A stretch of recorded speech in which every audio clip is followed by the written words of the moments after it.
Welcome to grammar school. We correct your life, not your words. Karen screaming at the sidewalk, drunks doing zigzags on the curb. Never bring a date to a roadside debate. Not cool to drive straight through a parade. No sex, no smoke on that card Zoom fool. Jesus fell, bounced back, now he's watching you.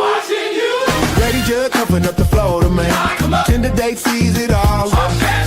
Grammar school, we put you back. And it's hot. Choices on the big screen.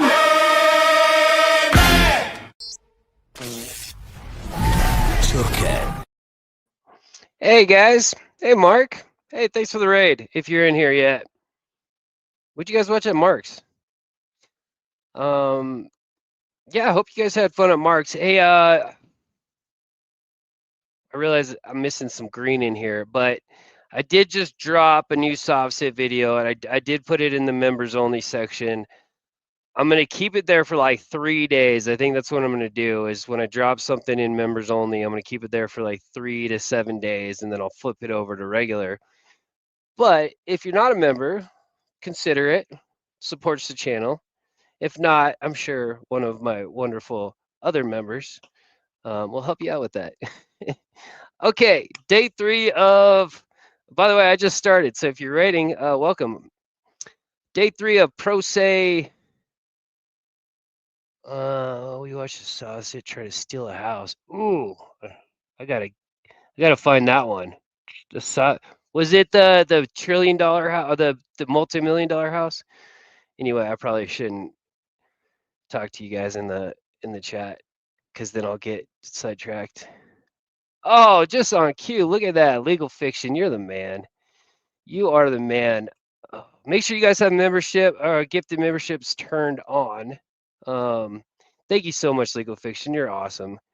Welcome to the new members. I am exploring more what to do with memberships. I know Lynn is helping out with that.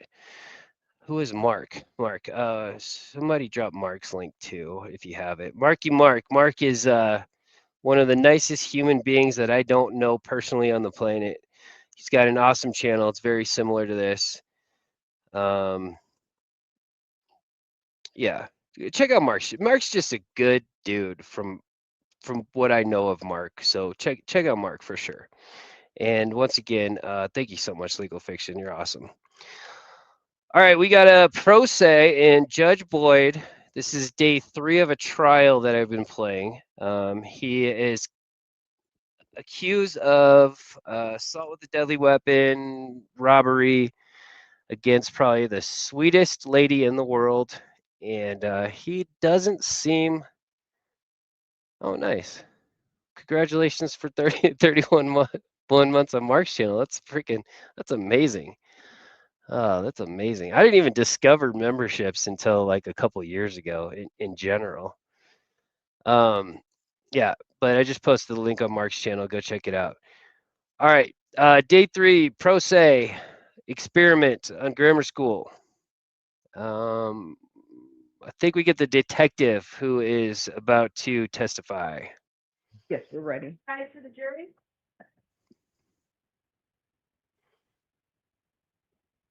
Nice.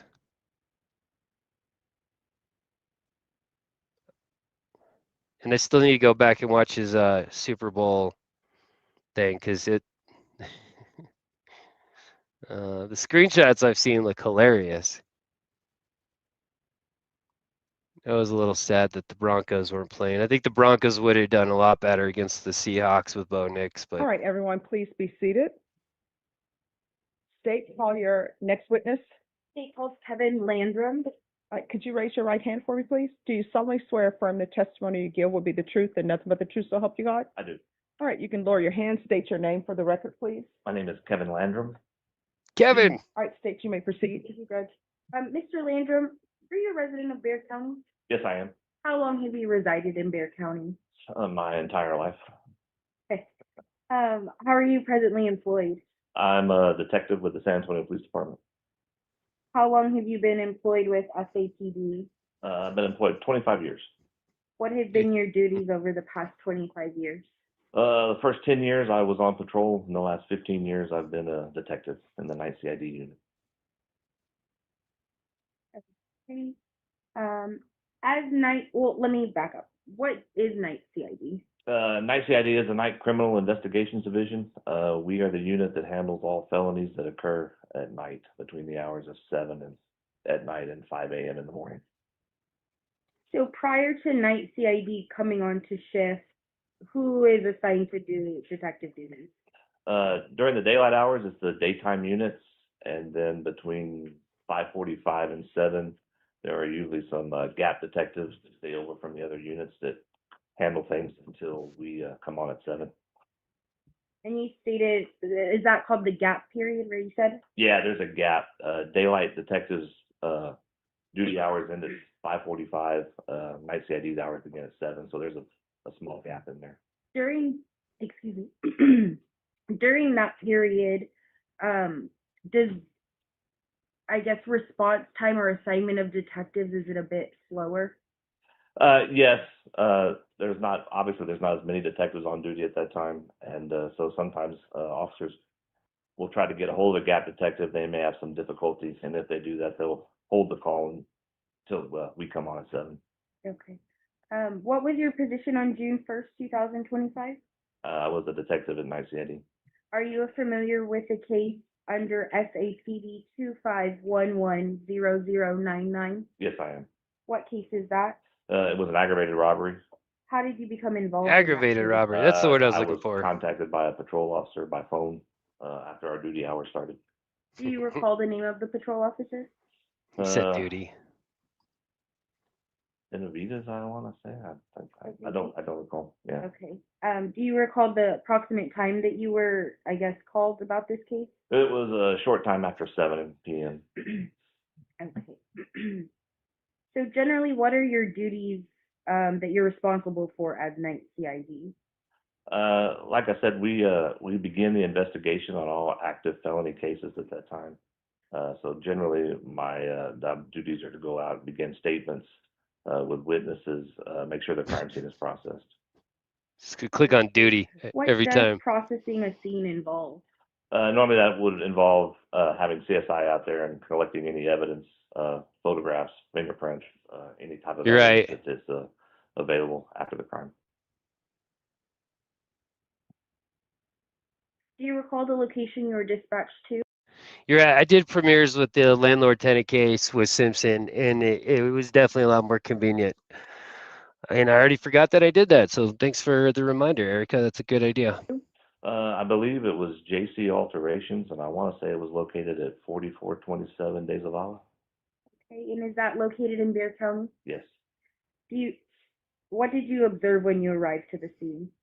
When I arrived, The only reason I'm not editing out the address, just so you guys know, is that they moved out of that address. So I don't feel bad that they say it on the stream. noticed it was a strip center type mall. The business was in somewhat of disarray. Looked like they were moving. Patrol officers were there. It was calm at that time. Okay, what did you do when you arrived? When I arrived, I made sure CSI was doing the processing that they needed to do, and then I began speaking with the victims and the witnesses. Do you recall the names of the individuals you spoke to? I believe I spoke with a Janice Jones, Daphne Smith, and an Elisa Ramirez, I believe. Okay, do you recall whether anybody else was present on the scene other than officers? That I don't recall. Okay. When you spoke to these individuals, did you find their statements consistent with one another? Yes, I did. During your investigation, did you develop a suspect? Officers had developed a suspect and had given me a name who they believed was responsible. Did you do anything else to further investigate that? They had notified me that before I went to the scene. At that time, I pulled up a mugshot or located a mugshot of that individual, and I took it to the scene with me. Oh, the mugshot. There's actually a twist in this case that they're going to cover in this testimony. Do you recall the name of the suspect? It was James Ross. What did you do next in this case? When I went to the scene, I took statements from the victims, and I showed the photograph that I had of the possible suspect to Miss Jones. Okay. Was there a positive identification? Yes. What did you do next? After I completed my duties there, I returned to the NICID office where I wrote a warrant for that individual. Okay. What is a warrant? An arrest warrant? That's a arrest warrant. So, What's the process to obtain an arrest? you have to write the warrant, and I take it before a judge, swear on the affidavit, and they issue the warrant.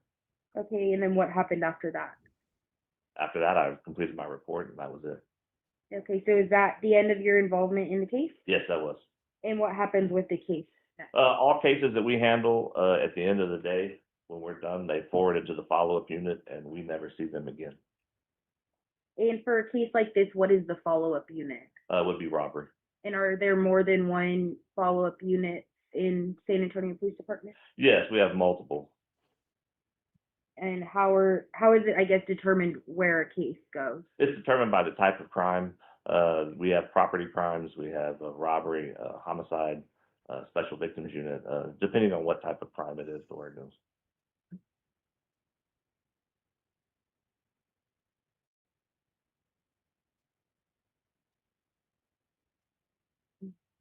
So you briefly mentioned that the scene generally is processed, correct? Correct. In this case, was the scene processed? Yes. To your knowledge, were photos taken? Yes. To your knowledge, were prints taken? I know they were possibly attempted. I don't know if any were collected. I pass the witness, Your Honor. Defense. So, okay,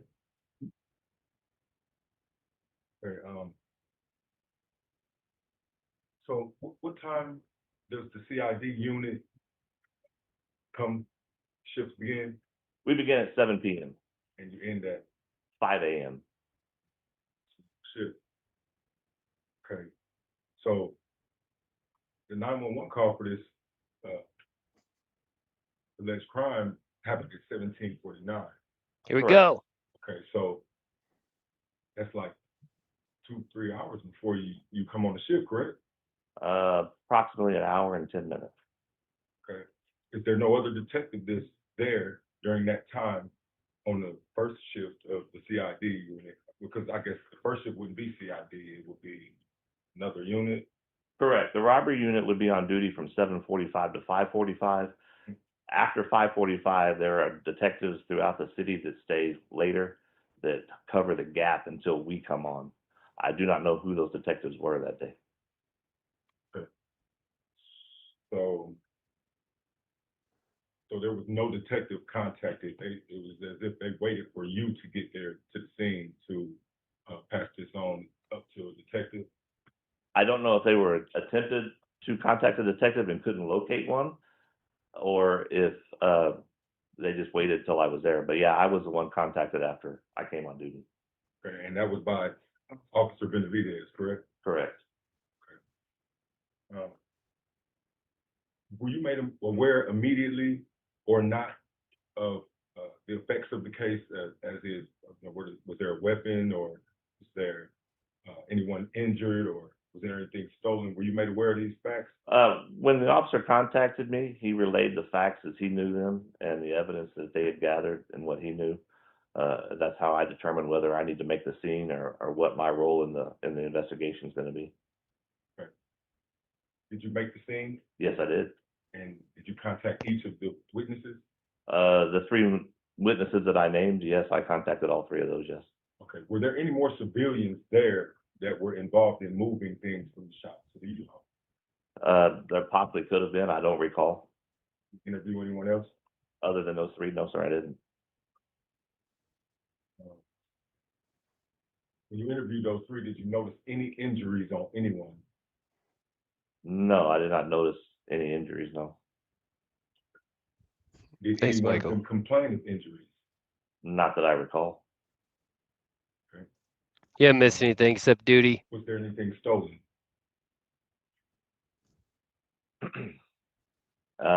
As far as my recollection of what it was, nothing was taken. There was only demands made. So I like the record reflected, nothing was stolen. And no one was injured. Okay. Was there an affirmative finding of a weapon? I'm sorry?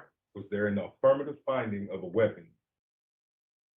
I'm surprised that he didn't, the prosecution didn't object to that because he just said, let the record reflect that nothing was stolen and no one was injured, but he stated it as a fact, which technically hasn't been fully determined yet. There was no weapon recovered at the scene, no, sir. Did any of the witnesses inform you of the whereabouts of the suspect? None of them knew where the suspect was, no. So, did any of them tell you where the suspect lived? I don't recall. I believe possibly one of them thought you possibly may have lived a certain apartment complex or a certain area, but I don't recall there being an exact location of where you live, no. So, this aggravated robbery, these alleged victims said that I robbed them, or did the defendant rob them and didn't inform you of his location where he resides? They did not know your exact address.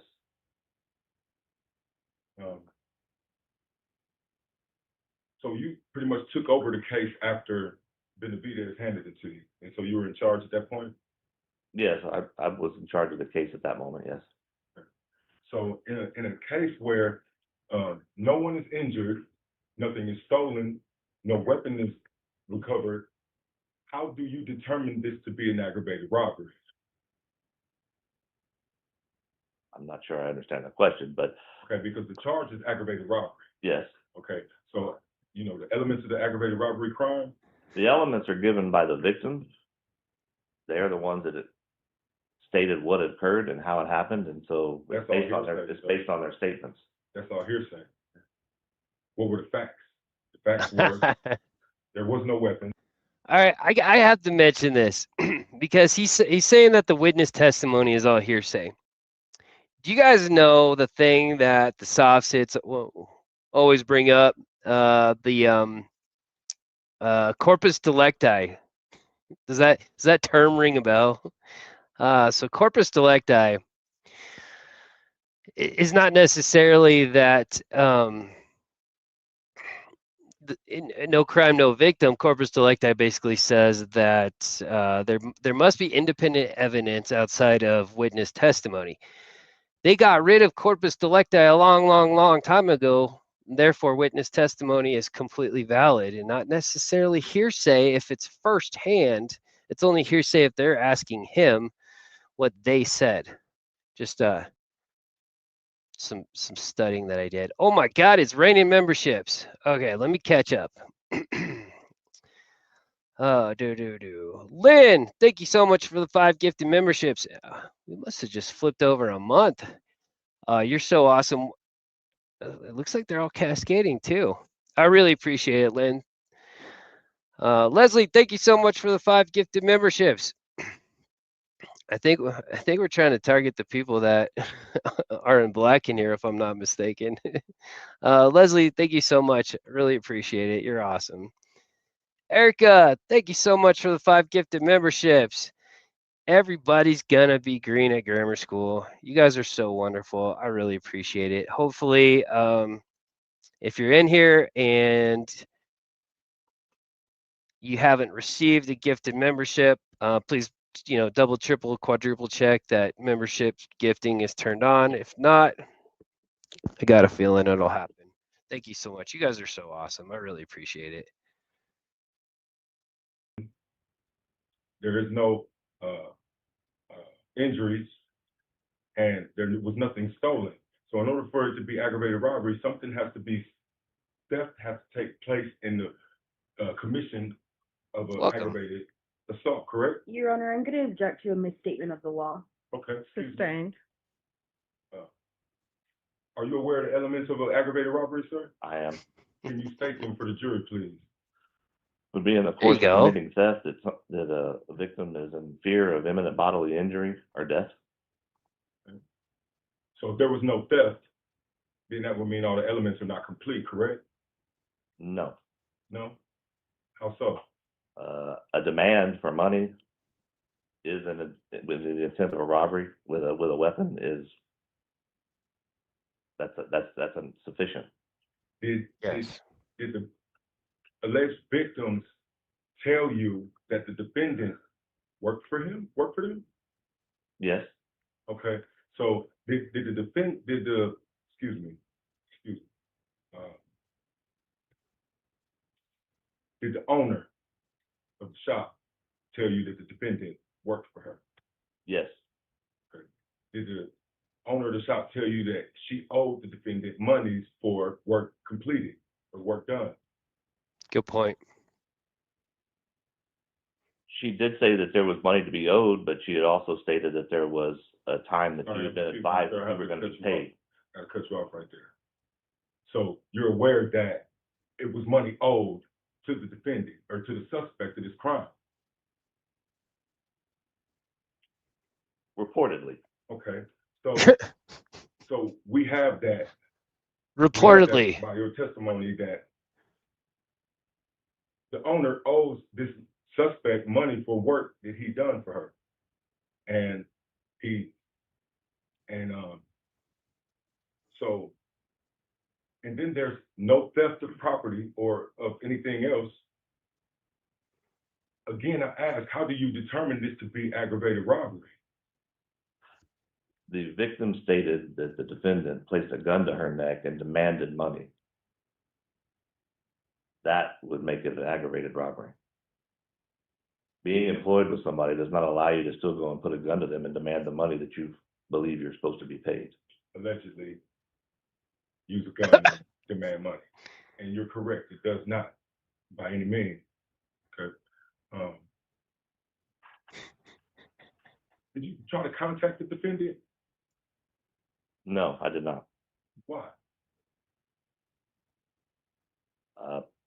The defendant fled, and I didn't try to contact him at that time. You didn't? Did you attempt to recover any type of contact information from the owner of the shop as to the defendant? The offices there had gained information for you, I believe a credit card, a cash app, things that have been done, yes. Nailing it. And He's you made no nailing it. attempt to try to apprehend this suspect. No, I did not at that time. Okay. All right. Okay. Yeah.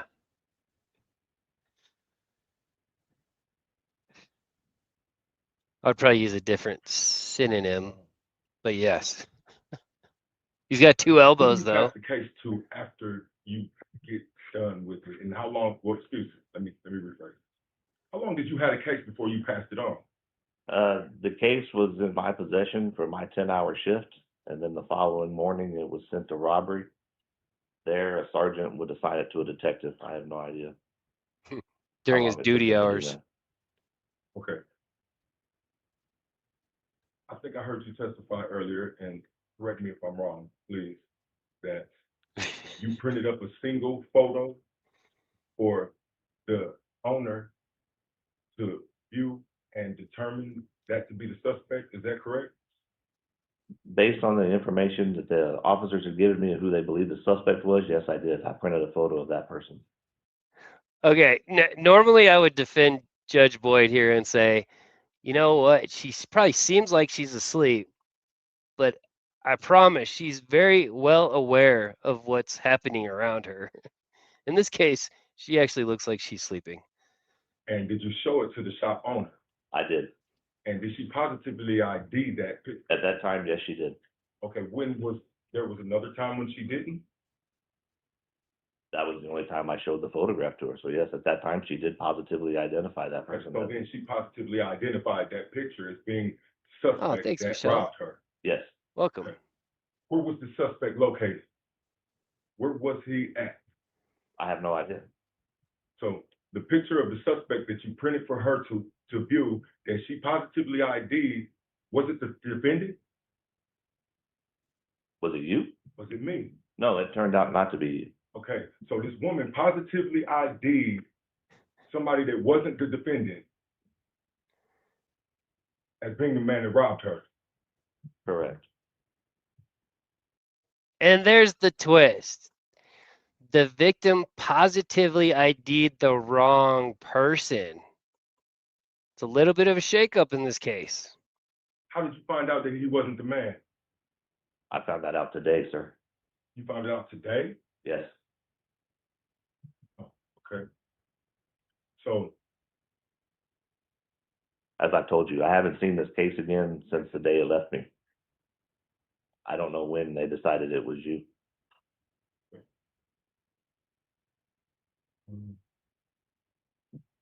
in your time as a detective, have you ever had victim of a crime misidentify a suspect? This is the first time that's occurred to me in 16 years as a detective. Really? Correct. Wow. Okay. All right.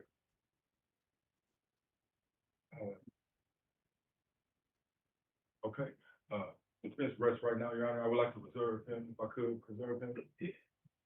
Any questions? Very briefly, Judge. Detective Landrum, when you send a case to the follow-up unit, what information is sent or passed on, I guess? My reports, all information, they receive all the information that was gathered, the officer's reports, anything that was collected by CSI, all information that I've gathered and anything that I've done, they receive all of that. Okay, and I want to talk a little bit about case filing. So when you pass the case along, does that mean the case is filed? No, the follow-up unit files the case. Okay, and with filing, are you familiar with the term of an at-large case? Yes. What is that? That's usually a case where they file it at large. The district attorney at that time will attempt to take it to a grand jury and receive an indictment rather than write a warrant. And does that differ than an arrest case? Yes.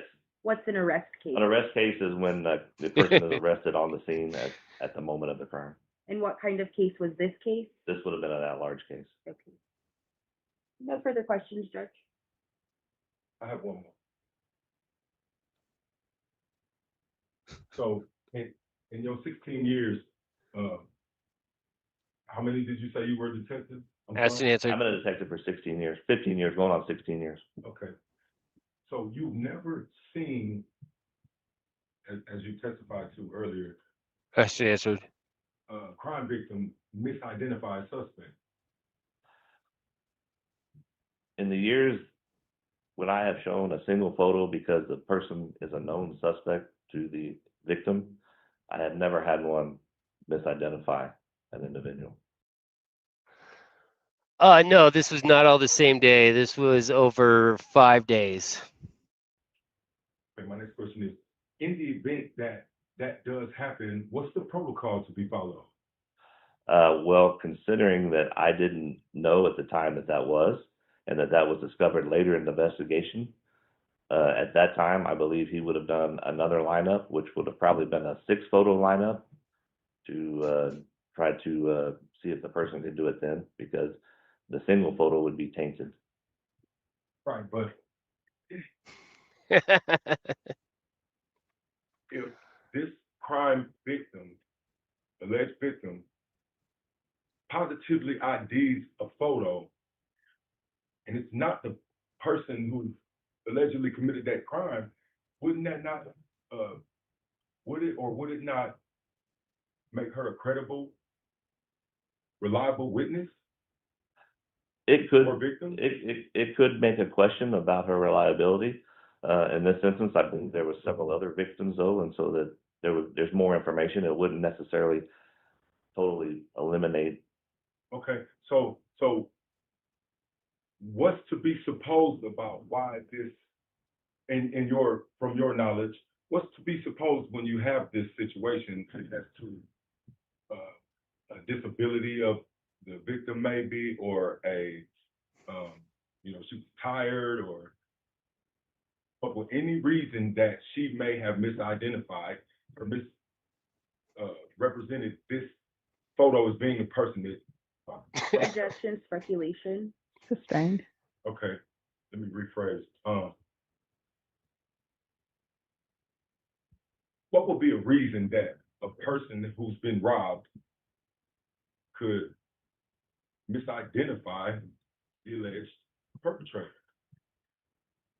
Ooh, I like There seersucker. could be many reasons. One could be stress from just having a gun placed to their neck and demanded money and thought that they were going to die at that moment.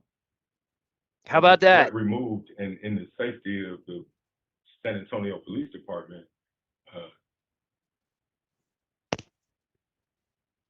What could be another reason? Sometimes the trauma from an incident like that can last quite a long time. She testified she wasn't. Oh, so you know. Objection form. Sustained. Just to rob everybody Okay, else. Your Honor, but I would like to start this witness. Any further questions? Not from the state, Your Honor. Detective Landrum's excused. All right. You may step down. Please leave the square microphone behind, and if you'll make sure that you remain nearby in case either party wishes to recall you. Yes, ma'am. The rule has been invoked. You're not allowed to discuss your testimony with anyone or view anything about this case until the conclusion of trial. Yes, ma'am. Thank you. Thank you. All right, State, call your next witness. Judge will call Detective Royce Vasquez.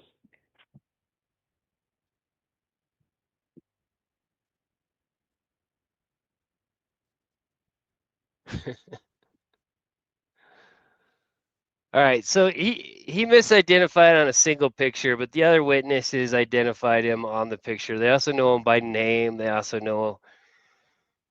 They also identified him in a photo lineup, so it's not going to help him. I think we get another duty officer or different hours of All right, if duty. you'll put the square microphone on your lapel somewhere so that the court reporter can hear. All right. Sydney, you're able to hear? All right. Could you Dang, raise I your would've hand? gone Do you full suit solemnly all swear or day. affirm the testimony you give will be the truth and nothing but the truth, so help you God? All right, you can lower your hand. Just keep your voice up so everyone can hear you. If you'll state your name for the record. Royce Vasquez. All right, you may proceed. Thank you. DT, how you doing today, man? I'm sorry? How you doing today? Doing well, thank you. All right. So you stated your name for the record. What is your rank in SAPD? I'm a detective with the San Antonio Police Department. Okay. How long have you been with SAPD? 33 years. And detective, is that like the first rank or is that a promotion? Or? It's a second rank. It's a promotion. Can't I've been a detective since 2011, and in 2020 I went to the robbery unit. Okay. How does one get promoted to detective? You That's a study good point. and hope. I get you, man. Okay. So what are your duties as a detective? As a robbery detective, I investigate robberies and aggravated robberies that happen Hey, Wiggles. to individuals and businesses. Okay. How many robberies do you think you investigated over your career? The last 3 years, I think I've averaged Hell yeah. I just need to buy one. Yeah, I love seersucker suits. over 90 Okay. each year. Okay. So, were you assigned to a case with report number SAPD 251-10099? Yes, sir. Okay. Hard to find let me in ask you, DT Colorado. I'm sorry. Let me ask you, Detective Vasquez, is your 90 cases, is your memory of every single one of them perfect? Not at this age, no, sir. Did Not you? anymore. Okay. Did you write a report regarding this report number? Yes, sir. Okay. Would a copy of that report help refresh your memory for testimony today? Absolutely. No, Thank I you. got a weird thing about smells in thrift stores.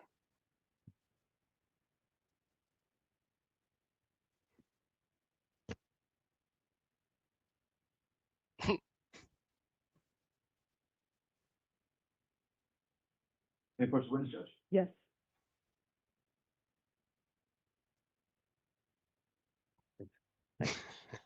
May I just have a brief moment? I want to make sure defense has a copy as well. Stand by. Right here.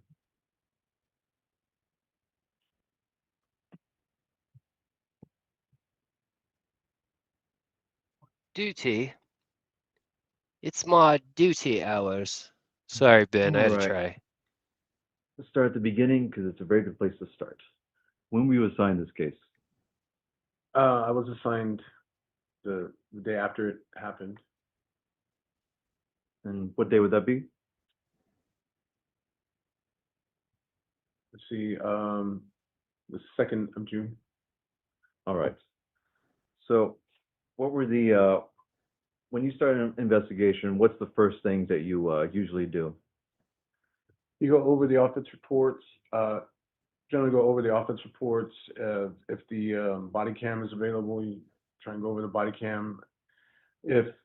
Well, this case happened after hours, after my shift is already over. My hours are from 7:45 to 5:45 p.m. And anything that comes out after that is followed up by either a gap detective or the night CID detectives. And this one was handled by night CID. And so I read the report and then the night CID detectives report. And then I just started to get everything ready so I can file it. Okay. Now, I saw that there was quite a hiccup that happened while you were looking through that involving which James Ross was the right one. Can you describe what happened there? How you discovered that? So I was reviewing the report, and night CID had walked the warrant. So when you run the individual, it shows if he has an active warrant. And during that time, the day after, I ran it, and it showed that he was still actively wanted, which means he had not been arrested yet. The following day, I ran him again, and the warrant shows that it had been cleared or returned, which means that he's been charged and arrested for it. So I I was going through the records and the reports trying to see who arrested him, because generally they will notify the follow-up unit that they have somebody with the warrant under arrest. And nobody had notified us. So I called to the intake and asked what had happened and who had arrested Mr. Ross. And they said, well, he was already in custody, so they just charged him with it. And that's when I discovered that was the wrong James Ross. So I went to speak with the judge, the magistrate, and we got that squared away. And so then I picked up on the investigation now, and I called the number that was given to the as for the defendant. I did go and speak with the victim, and I got her statement, and then I was able to get another photo lineup, and I presented her the photo lineup, and then I was able to she picked the defendant. What was the name of the person you showed the photo lineup to? Miss Janice Jones. Okay. And what kind of format was this lineup? Was it a single photo? Was it a 6 photo? A 6 photo lineup. Okay. How are the 6 photo lineups put together? We send a request to Central Records, and they will compile a photo lineup and then just put it together and show it to the victim. Okay. Is it usually of people like with the similar features, similar appearance? Yes, sir. If it was a person like me, then it would be another 50-something-year-old Hispanic male with beard or with similar features. So they want to make sure that you positively identify the right one. Okay. What was the date of this photo lineup being shown? I don't know that I wrote it down. Okay. Do you know where the photo lineup was done? I don't remember that either. It was. I was trying to find a good stopping point, and I realized the moment you sent this was probably the best time to go over it, acknowledge it. Leslie, thank you so much for the $2 super chat for the Seersucker Fund. I've always wanted one of those. My brother, he got married in North Carolina on a hot summer day. I think it was 100 degrees out with 100% humidity, and I would really wish we wore seersucker on that day, but we didn't. But thank you so much. You're awesome. One day, I will get a seersucker suit. I have owned a zoot suit before. I think I had one in college. It was awesome. The shoes, the baggy pants, kind of the chain was freaking sweet. The fedora. I don't know what happened to the zoot suit.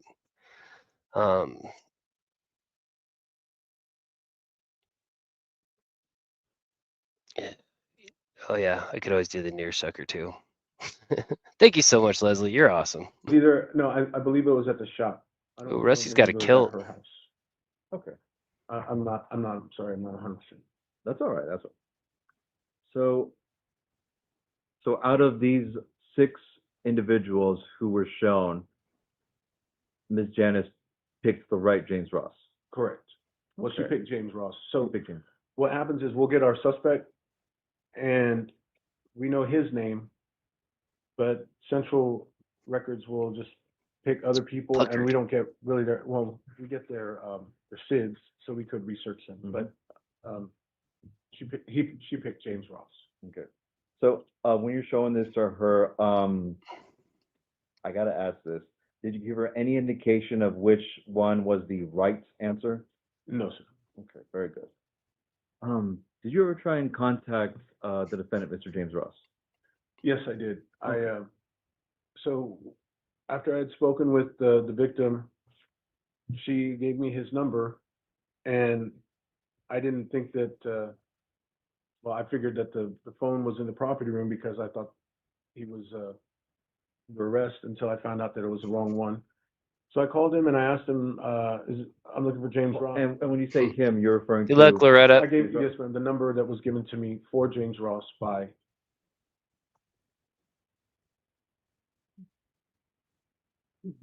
Miss Janice. Continue. So I called it and I said I was looking for James Ross, and he said it was him, that he was James Ross, and I was kind of surprised because I wasn't expecting to speak with him. So I said, okay, thank you. And so I hung up because I was going to just start the investigation through the phone number. But then he called back and he started asking, why I was looking for him, and I explained to him that I was following up on an incident, and he said that he wanted to come in and talk. Okay. And Now I'm were you able to hungry. were you able to, through your investigation, find out Mr. Ross's James? The defendant wants to know, why are the police looking for me? Oh, I don't know. Maybe because you held up a nice old lady and tried to get paid $50. Mr. James Ross's date of birth? Yes, sir. Okay. And what is the correct James Ross's date of birth?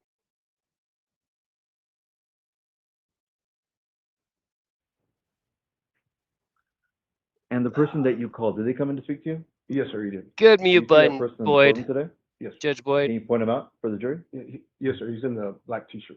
Okay. And for purposes of the record, can you identify him by an article of clothing? Black T-shirt, black pants. Let the record reflect that the witness identified the defendant. All right. And yes, he's So- worn the same clothes every day. Was Mr. Ross detained, under arrest, or anything like that at this point? No, sir. What did you tell him that he was free to leave at any time? I did, and actually, I don't think I had even shown Miss Janice the lineup yet when I spoke with him. Okay, so the photo lineup was after this meeting. Correct. Okay. Walk us through this consensual meeting that you had with Mr. Ross. Well, he came in, he got a ride with a neighbor, and he came in and sat down, and we Observe Judge Boyd. sat down in the interview Seen room. here. I read him his rights. I Coiled told him and he was not alert. under arrest. In her natural I told him he was habitat. free to leave at any time he wanted. I told him that I would not. He came in on his own free will. He would be able to leave because I had not shown a photo lineup to Miss Janice, I don't believe. So there was no warrant. So I had no authority to arrest him, and I wasn't trying to trick him. I told him come in and talk to me and tell me what he wanted to say or what happened, and then he would be free to go. Okay.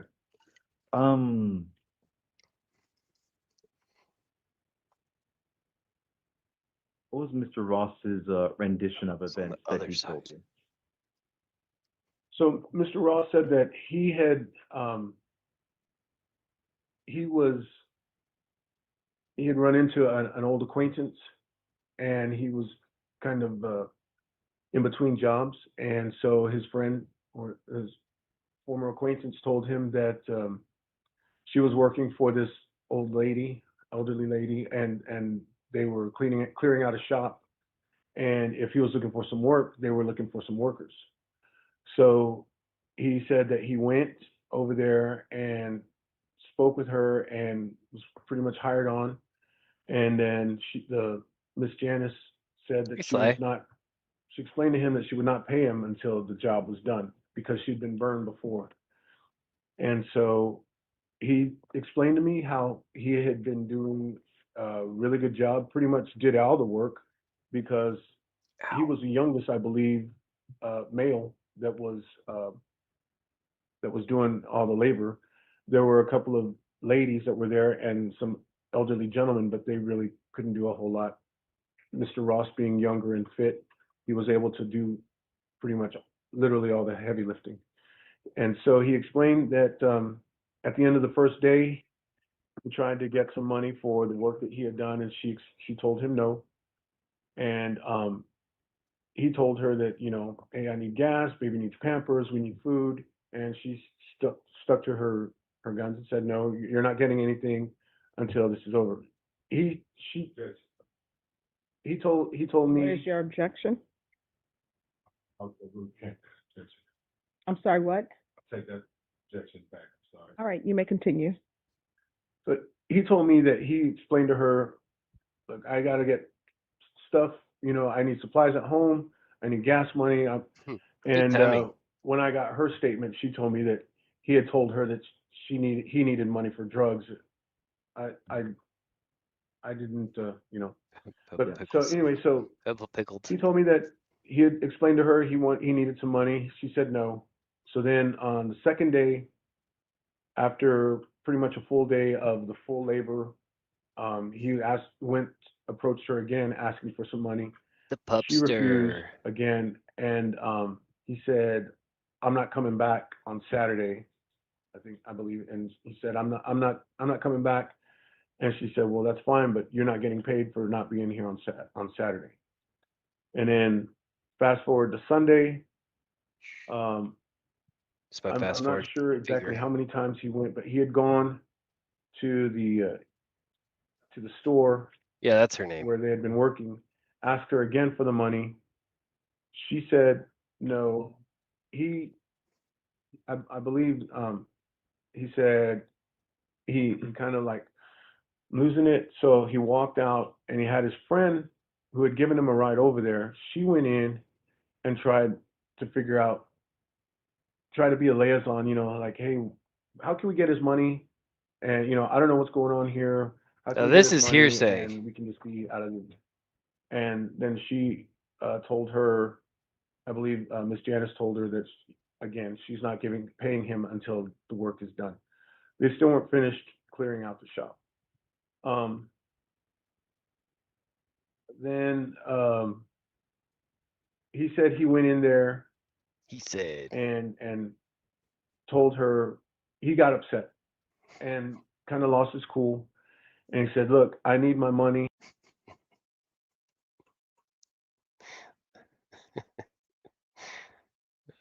Where's the button? Where's the button? You said what I've been thinking.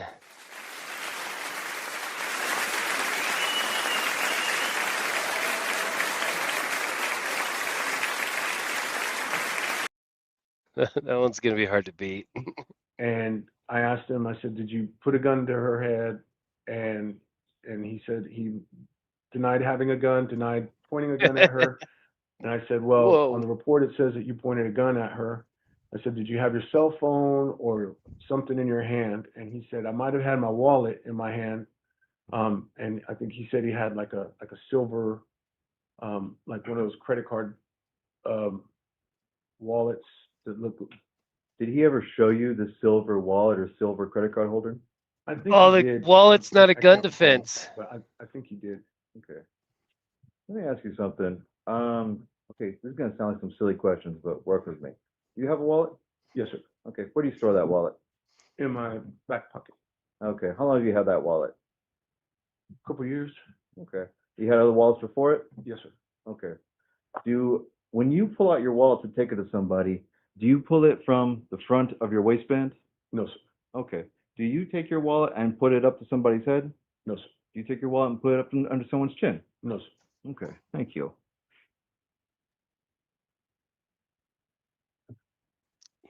So after that, did you have any more? What was the end of this meeting? Well, I just realized you could add pickles into this too pretty easily.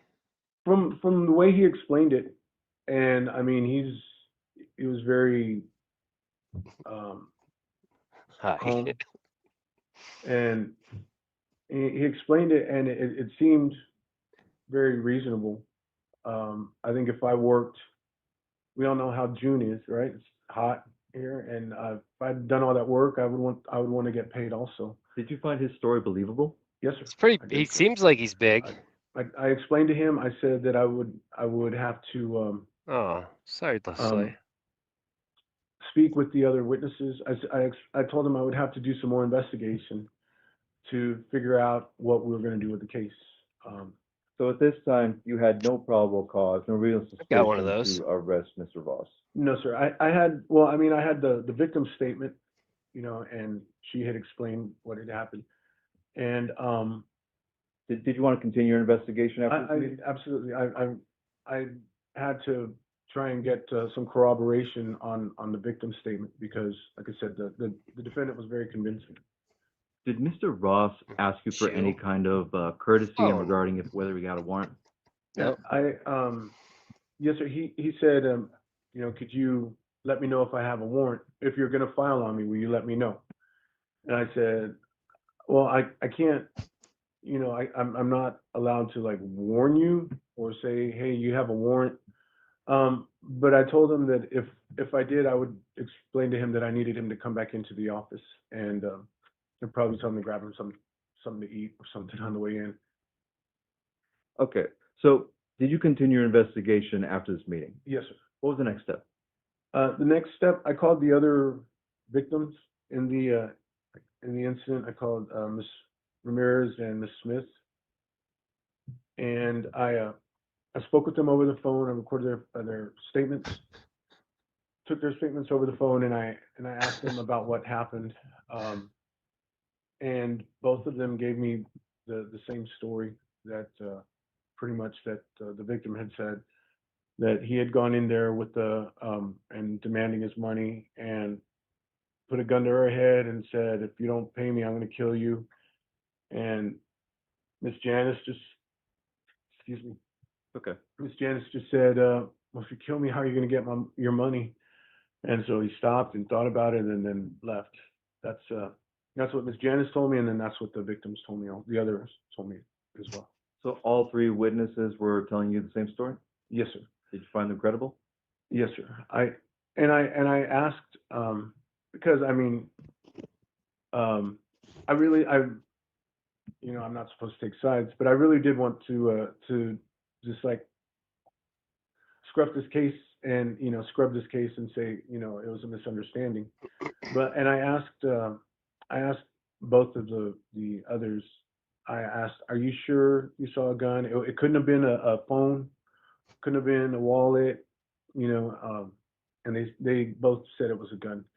And one of the victims, I don't remember which one. I think it was Miss Smith. When I asked her for her statement, when she was giving her statement, she started breaking down, and it was just it bothered her. It affected her, upset her. Did she appear traumatized to you from the event? Yes, sir. Okay. So when all this is done, did you apply for an arrest warrant? Yes, sir. Okay. And was that based on your investigation? Yes, sir. Now, when you apply for this arrest warrant, walk us through how does that process work?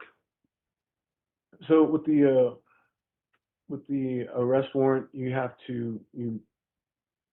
fill out an affidavit that gives the victim and the suspect's information and their identifiers, and then you put on in the report basically it's a probable cause statement that says that the elements of the offense of a robbery, which were the demands for the money, and a threat of physical violence or threat of with a deadly weapon, since it was going to be an aggravated assault. So you have to have that in there, and then also, well, for the aggravated assault, which would be the pointing of a firearm at somebody, and you take that to the judge, you swear to it, and that it is true and correct to the best of your knowledge, and then the judge will sign it. And what was the judge's decision based on your arrest warrant? They approved the warrant. Okay. So when this is done, did you give James a call? Yes, sir. I had told him that, you know, he'd given me his word, and I told him, well, if you're going to be a man of your word, I'll be a man of my word, and I'll if I do a warrant, then I'll call you. And so I called him, and he said, so I have a warrant, and I said, well, I need you to come in, and I probably want to pick up something to eat on the way in. And so he said, all right, and I don't remember what else he said, but initially he said he would. Well, did he try to get in? Was he trying to get him to come in on an arrest warrant and bait him with food, or is he just trying to get him to come in general and bait him with food? Hey, I'm getting some dinner. Come meet with me at the sheriff's office and I'll arrest you. Or is it like, hey, you're a nice guy. Although you just robbed a sweet old lady, but I'm going to feed you before I arrest you. Is that what's going on here? Come down, and then that was it. I never heard from him. He didn't come in, and I I think didn't. all of my hats have I little called him back, but he never pom responded. poms. So after you called him, he never came in? No, sir. He never came in. That's a shocker. Thank you so much, Detective. Pass the witness, Judge. Defense? Here we go. Hello, Mr. Right. Justice. How you doing, sir? Yeah. Not really.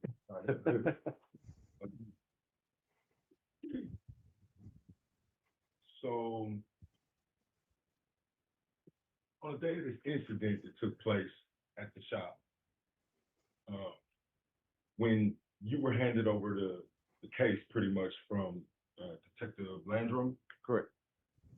did you go to the shop and interview the alleged victims then? No, sir. This one. The date of the This one. incident, that was I believe it was a Sunday, This one. right? I got the case on Monday, and then I don't think I don't know the exact date, Oh. but I went, the first step I did was I went to go interview Miss Janice at her house. When you interviewed her at her house, did you have a body cam on? Yes, So we have a recording of that interview. yes. Did you interview her any more times subsequent to that? No, sir. I wonder if it counts as like a client dinner, for tax purposes. Hey, I was gonna go get McDonald's for myself, but there's this, 4-star steak place, and if I order that and invite you, then I can write it off. Maybe that's what he's trying to do. Did she sound believable? She did. At no point did she seem aloof or like she was making it up? Aloof. Did she give you a description of the gun that was held to her head? I don't recall.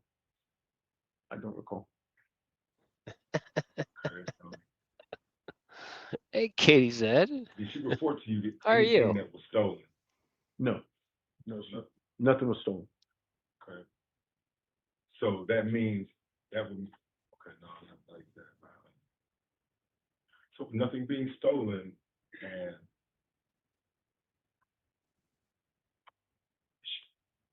Wait, where's did she this? allege that she Think we need to do another gathering pretty soon. What do you think? invited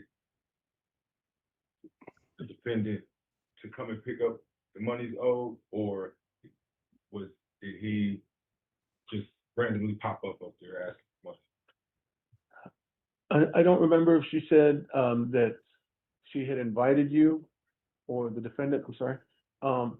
But I know that whenever the defendant got there, the work had still not been finished. And so I think the defendant got there in anticipation that, hey, the job should be finished by now and I can collect.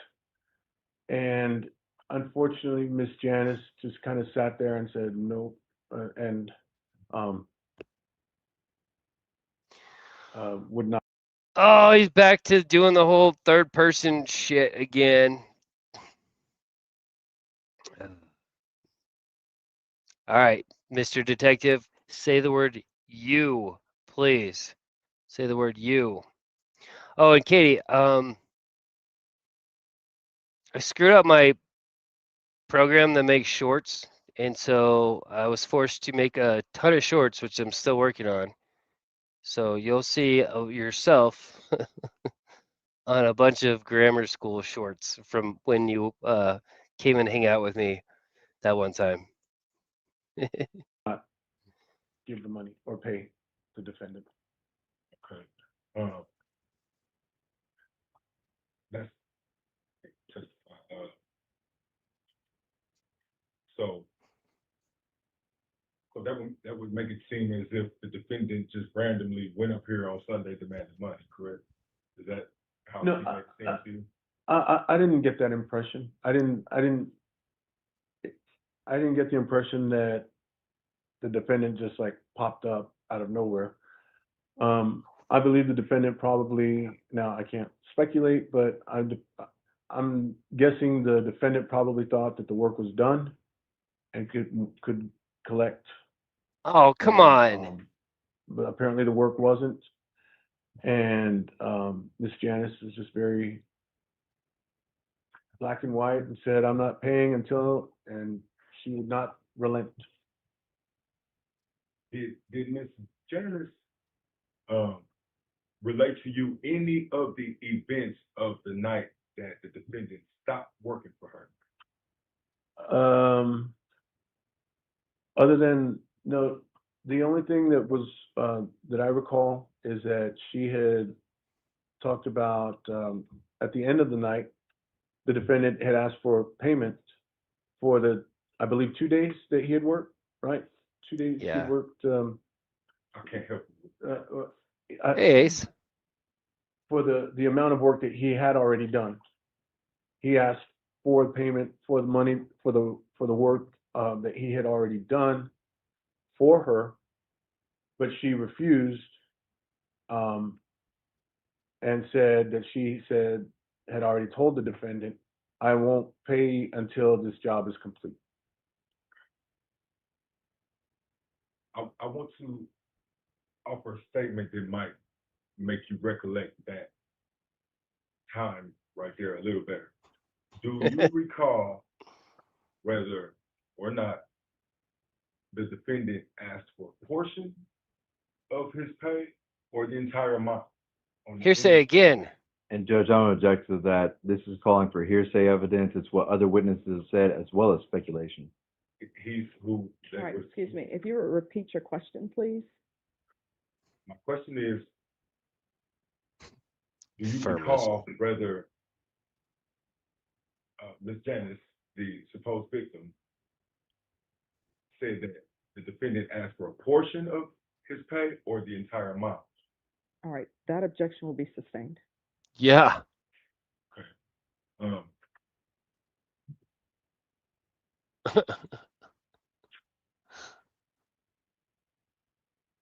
Big Sly. Play the screaming lady. how long have you been a detective? 14 years. 14 years. And in 14 years, have you ever seen alleged victim misidentify her suspect? Yes. Yes. Yes. What would be a cause for that? Shock, mistake of fact,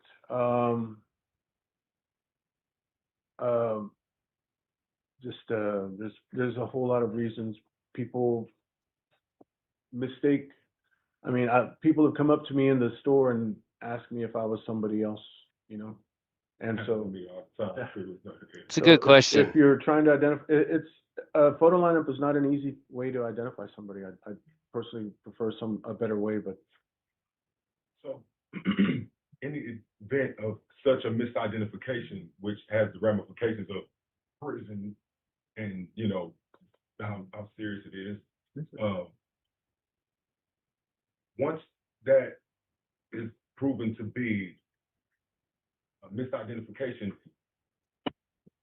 what kind of position does that put the alleged victim in the eyes of the detective? well, I mean, it all depends on the person. If Well, you specifically, how would It's you a Texas feel about thing. well, it made me think about today. It made me think about what was going to be like in court. But I don't know how Miss Janice misidentified the other James Ross. The other James Ross is I think there's a 2-year difference in age. I don't know how she did that or why she did that, but Okay, let me stop you. I don't mean to be rude, so please forgive me, but no. would it lend to the credibility or reliability of her testimony or her statement at all, being that she misidentified the person that allegedly robbed her? I don't think it would affect her credibility. I mean, not in my book. I don't think because she picked the wrong picture that she's lying about everything that happened or anything that happened. She was offered a single photo, Right. not a lineup. Correct. So well, and so it wasn't dark either. Right. When she was. Judge, that's defendant testifying about events. Sustained. And Judge, we'd ask that the jury be instructed to disregard the last question. Ladies and gentlemen, you're instructed to disregard the last question. All right, you may continue. On June 1st at 1749, what time is that?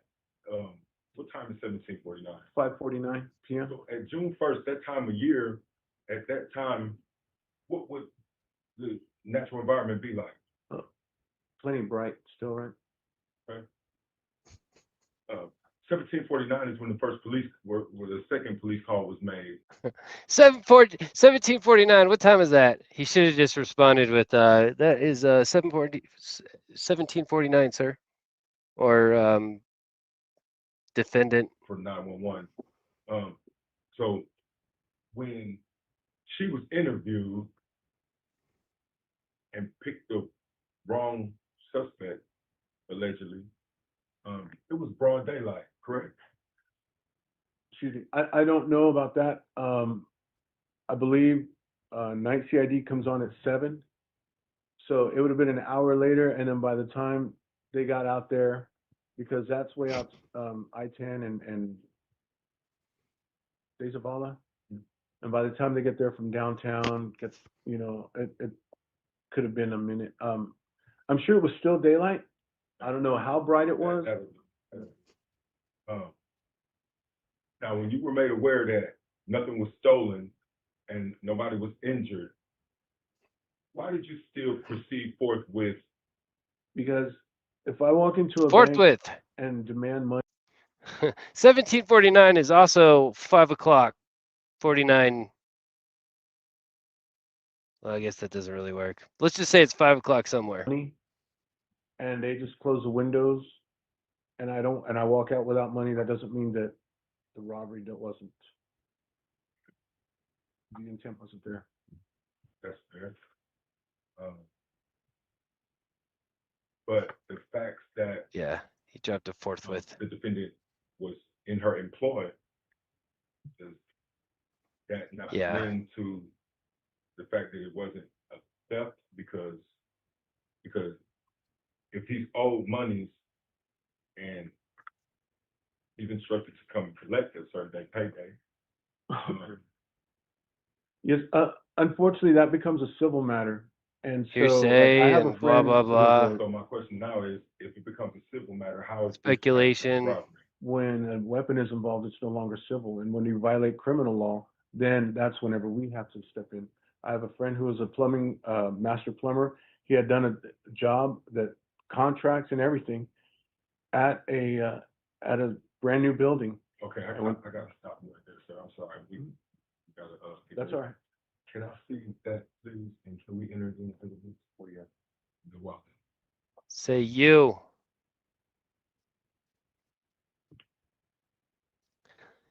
This officer is sympathetic to the defendant for some reason. At least it seems like that to me. When Mr. Ross came to interview with you, how do I do? Your Honor, I would like to enter this wallet into evidence as an exhibit. How do I?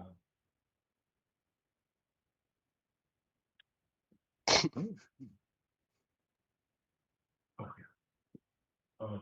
Do you remember the day when the defendant came to interview with you? Yes. Okay, when he interviewed with you, did he seem like he was, did it all make sense and he was trying to get this, behind him, or he trying to, or did it seem like he was trying to get away from something? Speculation, hearsay, He seemed blah, very blah, rational. blah. He seemed very calm. He seemed Irrelevant. very polite. He didn't seem he didn't act shady. He was very believable. Forthcoming? Yes. Did he have in his possession, when he came to interview with you, what he claims he had in his possession when he was at the shop? I think so. I think the Hey, D-man. state asked me that, and I wasn't sure. I wasn't completely sure. I thought he had shown me like a silver wallet or something, and yeah. Okay. Yeah, and he probably feels justified to just let this go on. I mean, there's probably 40 objections he could have used on this witness alone. But I think he's relying too much on this guy hanging himself when he should be a little more attentive without giving never mind. Are you aware of how many people have been killed by police officers under the guise of reaching for their phones? I'm not aware of how many. I don't know the number, but I do know that it happens. And the officer is said to fired his weapon, killing the suspect, and he pleads that his phone was a weapon, correct? Correct. He believed it was a firearm. The phone was a firearm. The whatever object was in his hand was a firearm. Right. And that's happening all over the country. Yes. In alarming rates. And people are dying because these officers are assuming. Judge, we're getting into the defense testifying again. Sustained. Would you remember that object if it was shown to you? Yes, I possibly. Now I can't unsee it. Is this, Your Honor, may I approach the witness? Yes. Judge, I would like to see the object that he's approached the witness with.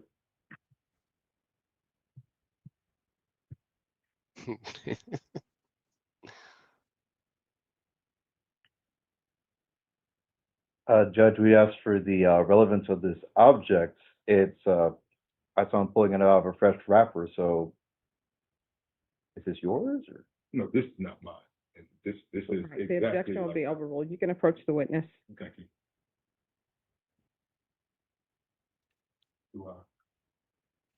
Is that a wallet? Demonstrative? We'll call this defendant's exhibit number one. Number one. Wow, he's got his own exhibit. Okay. When the defendant came to interview with you, do you recall what he had as being that? I believe it was something like this. I couldn't tell you if this was the exact one, but it was. Oh, he's got a ridge. It was something like this. And would you consider this to be like a credit card wallet Right. with a money clip on it? Yes, sir. Judge, I'm gonna have to object. The defendant is showing and publishing to the jury an item that is not yet admitted into evidence. He's not laid the predicate for it, and he has no foundation to show it to the jury or ask any further questions of this witness about it. My bad. All right. It's not admitted. The objection will be sustained. Is that being Ooh, offered into evidence or is it being offered as demonstrative? demonstrative. All right, then the objection to the state's objection then will be sustained. Ah, failed. Should have been demonstrative. You would have had it admitted. I gotta flip my blinds around. If you were called to a scene as an officer and for a disturbance and you were alerted that there's a weapon on the scene and you came to that scene and you seen, two people arguing and one had this in his hand and his argument as talking to the other in the argument, would you feel like that's a weapon? I feel like it could be used as a weapon. I wouldn't say that I would immediately feel it was a gun. But just about anything could be used as a weapon. Right, but Would I think it's a pistol? yes. Possibly. Okay. This could possibly, from your vision afar approaching the scene, seem like, would you liken this to like a revolver? I don't know that anybody's ever pointed a wallet at somebody though. Right. Of course. I like, and it'd be considered a gun. Right. Okay. So I want to just go back a little bit. So the defendant willingly and even eagerly asked to come and interview with you. Correct. Okay. When he came, was he alone? No, his neighbor brought him. Okay. And do you recall how? We got a record. I'm sorry. You know what? Thank you for coming. I'll rest now, but I would like to preserve this witness also, Your Honor. All right. Any other questions? Few questions, Judge. Yes. Mr. Ross, can I see that silver? Thank you. All right.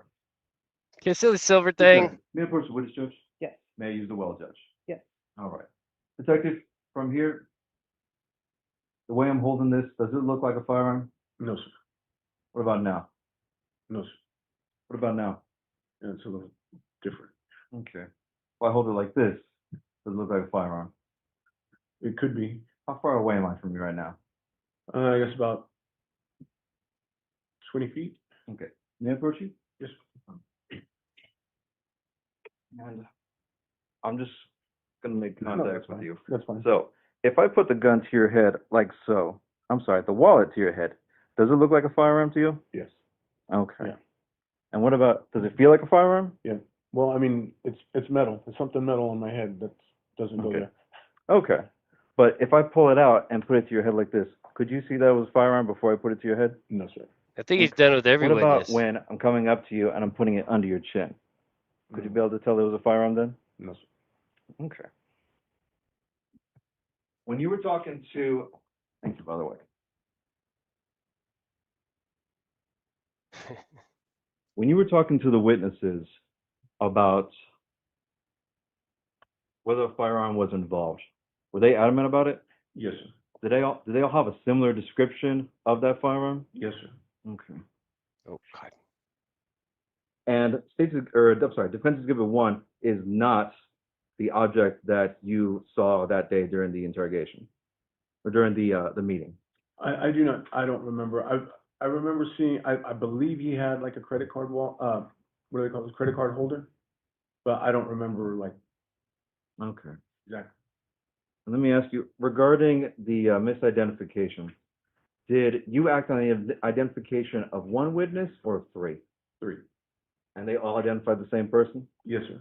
And they all said he acted with a firearm? Yes, sir. Thank you. We'll pass the witness, Judge. Any further questions? All right. All right, thank you. The rule has been invoked. You're not allowed to discuss your testimony with anyone or view anything about this case until the conclusion of this case. Just make sure you remain in the hallway in case anyone wishes to recall you. All right, and if you'll leave the microphone behind. Thank you. Don't State, take call, money down. State, call your next witness. Judge, the state rests. All right, ladies and gentlemen, I am going to The have you state go rest. back to the jury room, and we will have you back out no later than 3:25. All right, everyone, please rise for the jurors. All rise. All right, let me see what's next.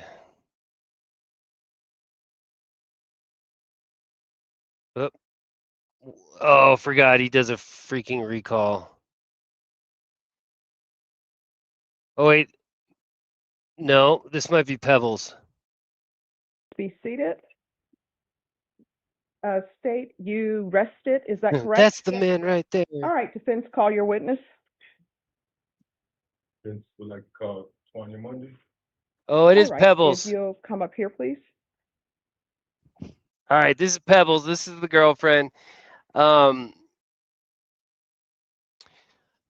you missed the very beginning, defense counsel was warning him that his girlfriend, Pebbles or Pickles, could be viewed as a co-conspirator or the getaway driver. So they were advising her that, you know, either to limit her testimony or to probably not testify for the sake of potentially incriminating herself. So we'll see how this goes. Oh, and she's dressed for court.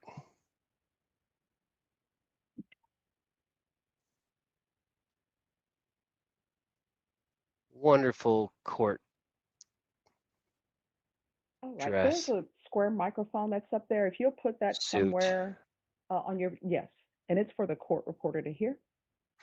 All right. It's my Can you raise testimony your right hand outfit. for me, please? Do you solemnly swear or affirm the testimony you give will be the truth and nothing but the truth, so help you God? All right, Probably. you can have a seat and lower your hand. Make sure you keep your voice up so that everyone can hear. Yes, ma'am. All right, ladies and gentlemen, this witness has an attorney that is representing her. So Mm. if at any time she needs to confer with her attorney, the court will allow that.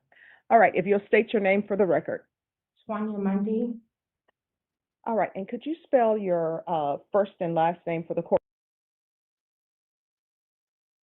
My name is Pebbles. Some people call me Pickles. I collect the money. All right, defense, you may proceed. Hello, Miss Monday. This sweatshirt is clean. Jump right into it.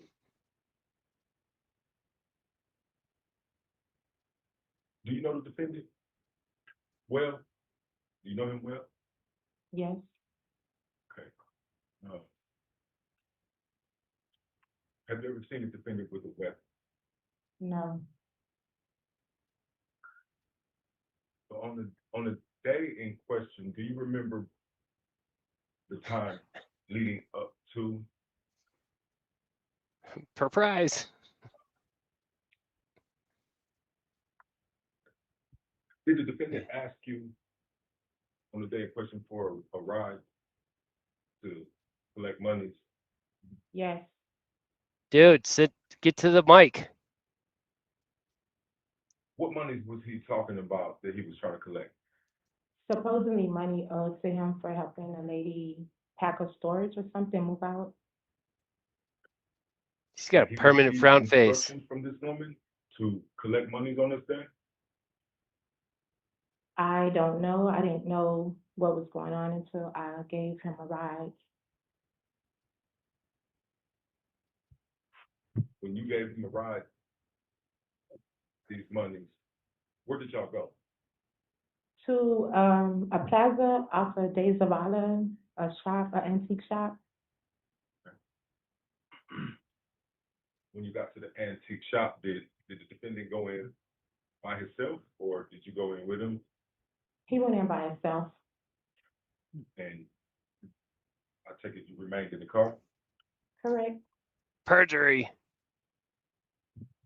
About what time was it? The first time or the second time? First time. The first time, it would have been that morning, somewhere around 9 o'clock, I believe. I'm not for sure. I just know it was that morning. Could it have been 2 o'clock? Himself. I don't think so. Before 2, I don't know. I just know it was twice that day. Oh, When they the gonna pay defendant me. returned to your vehicle after leaving the shop, what was his disposition? What was his vibe? Like, what did he What was look his like? vibe like? He came back out to the car. He said that he was upset.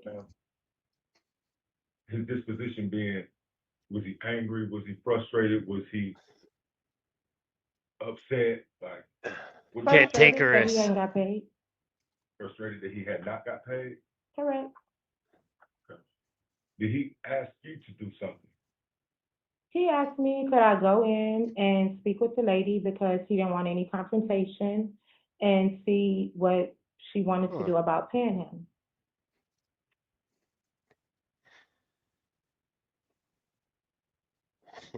We didn't once, twice. Did you? Yes,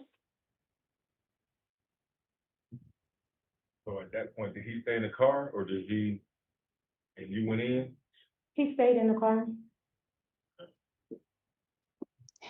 Work. When you went in to the shop,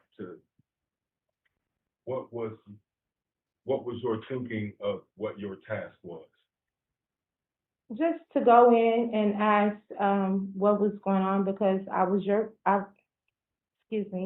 the ride and I wasn't going to be running back and forth to be taking somebody to get something because my gas and my time was valuable. So upon entering the shop, did you contact Miss Janice Jones? She was the owner. Yes, I asked, was Miss Janice Jones there? She said she was, and that's when we spoke to each other. Can you tell us about that conversation that you had with her? Yes. Judge, I'm object to that. That's hearsay. Sustained. Yeah, I just stayed in the car. Yeah, I went in. Um, how many more people were in the shop when you went in there? That you saw? It was the owner, Miss Jones, another lady, and then another older African American woman. So there were 3 people there? Correct? Okay. When you recognized that it was Miss Jones that you were speaking to, what did you say to her? I That one introduced time. myself and I said that James asked me to come in to see, like, when did you want to pay him so that I can bring him back up here whenever you have time. And she said, if you can bring him back between 5 and 6. Did you? Yes, So you got back at 6. Did I Mr. Ross? I thought he was pronouncing ask with an S, but maybe he's switching it up. Get out the car and go back in the same as the first time? well, he got out the car and he approached 2 men that were standing outside by a moving truck, talked to them, walked in, and came back out. When he came back out, was he running? No, he walked out. Did you see him throw anything, or No, did you see anyone coming after him? no, When he got back in the car, did y'all leave in a hasty manner, or Oh, it's hasty. no, because I didn't crank my car because I asked him, did he get paid? Because he owed me gas money. And he said he was ready to go. And I said, are you going to wait to get paid or what you going to do? And then it was like about a minute or two. And then I finally cranked my car and drove off. Cranked the car. do you live in the same apartment complex as the defendant? I do. Okay. So, when y'all left the shop, is that where y'all were going? Like, back to the apartment complex? Or Yes, I took him up to his apartment and I stayed on the other end in a different section. on your way home, what did you see in manner of traffic? On my way home from where? On my way home from where? While we were leaving from the shop, Oh, I saw police officers where? going the direction that I was coming from. I was going this way, they were going that way. Reverse travel. Did you see They were did you see reverse the defendant with a traveling. weapon at all this day?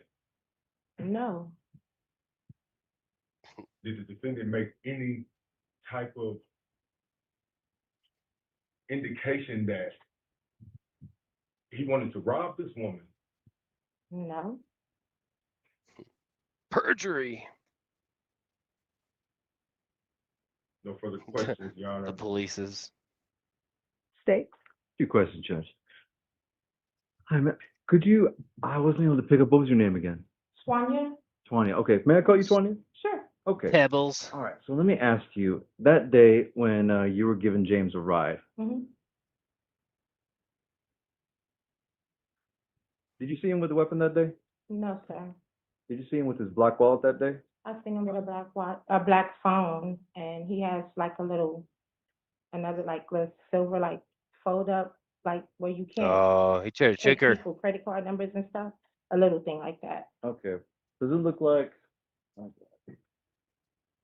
Yep, bust out the wallet again. Showing us some label state zone number 1. Does it look somewhat like this, or is it different? No, it looks like that. It looks just like this? Yes, sir. Okay.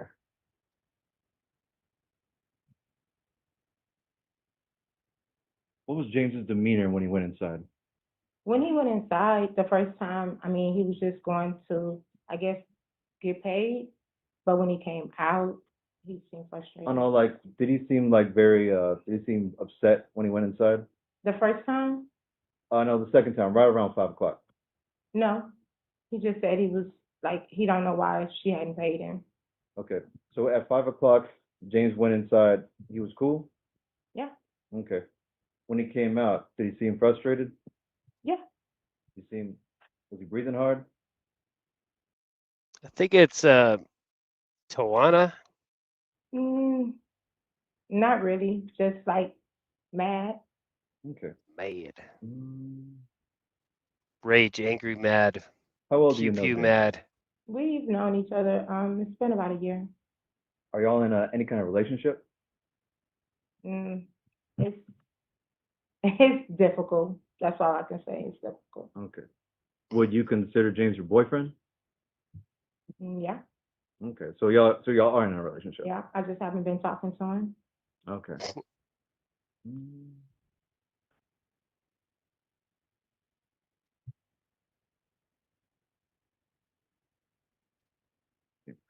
Would it surprise you to learn that James has not been referring to you as his girlfriend? Yeah, definitely. I imagine that. Mm. Oh, Would get you do her. anything to help out James? No. How'd y'all meet? We met, I have a business. I have a business that I run, and I was in the store purchasing something, and I met him there, and we just communicated for a while. Okay.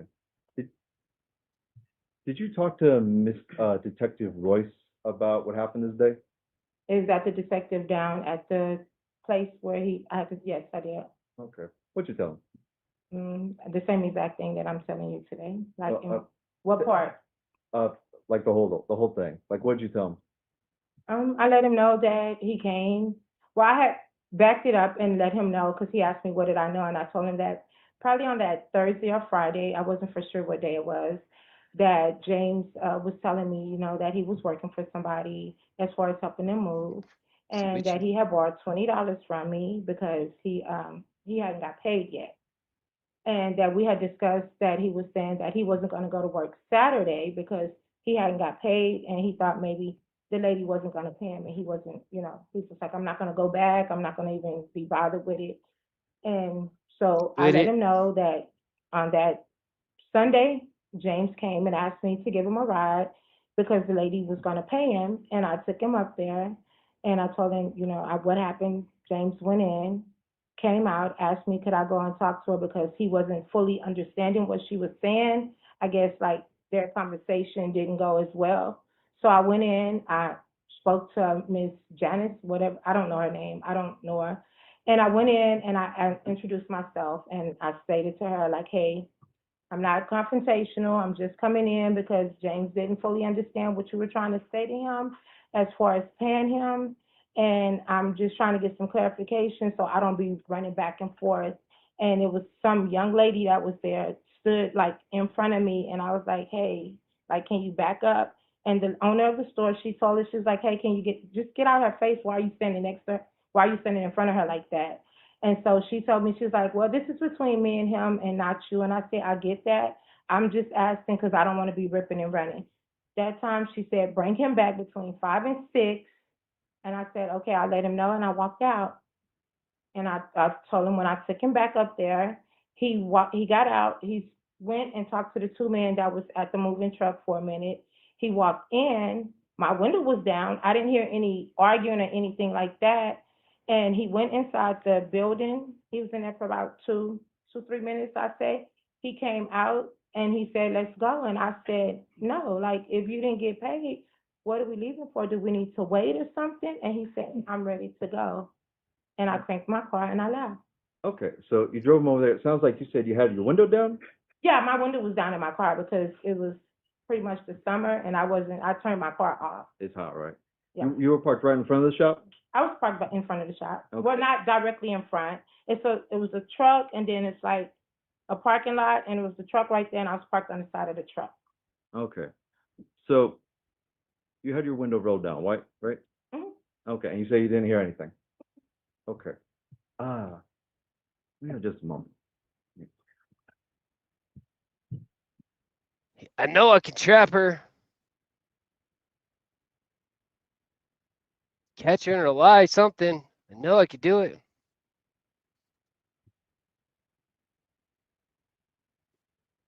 Oh, that guy's tall. Oh, that is the same tall guy from the other day. I may have just a brief moment. Hey, Otto. I'm hungry.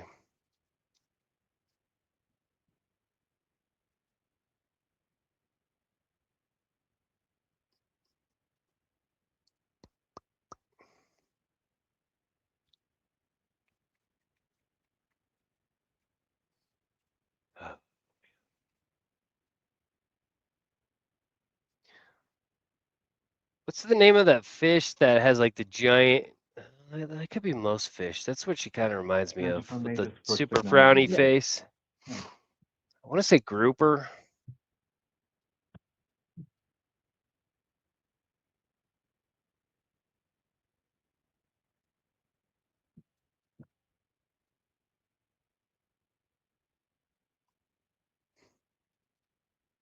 No, Whatever he's well, showing you, you may be able to see it from there or either from there.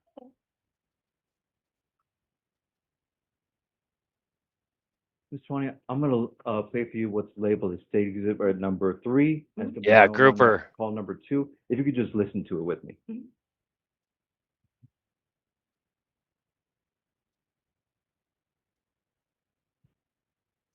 I think she could fit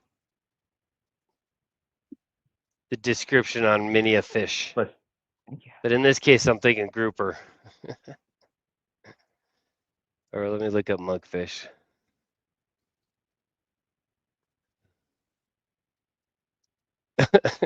Fucking mugfish. Definitely part of the fish fam. I would like to object to the playing of this tape. On what grounds? Oh, did they record her? Because she was outside and this tape was obviously played from the inside of the building, so there's no way possible that she could have heard me. All right, objection is overruled. thank you, Judge.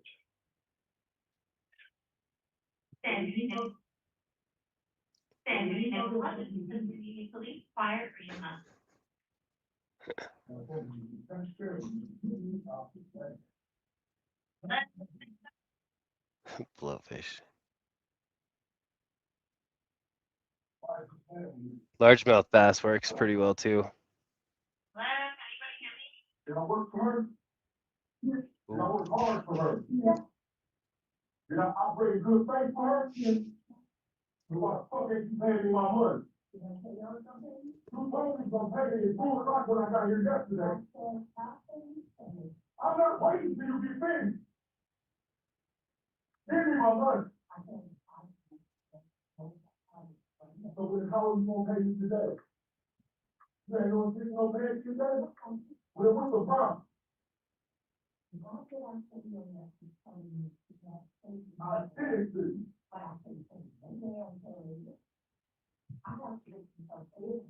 Let me see you give out my money. I'm not playing with you.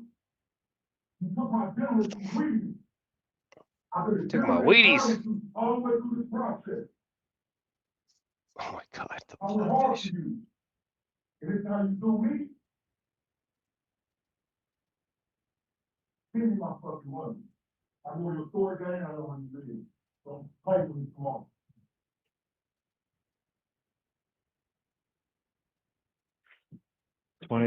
Do you recognize the voice on there?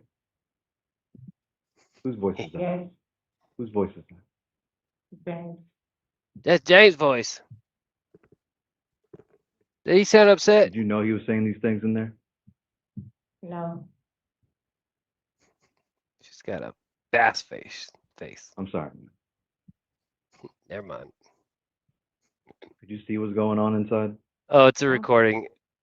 no, You had your window rolled down? yes, You couldn't hear, but you couldn't hear that? no. Because if you see the parking lot where my car was parked, I wasn't directly in front of the building. The entrance of the building is here, there was a truck here, and I'm parked on the side, so no. Funny, I ain't trying to mess you up, but I think you just testified before that you were parked right in front of the shop. And I corrected myself and said, no, I was not directly in front of the shop. I was parked next to the side. Just one sec.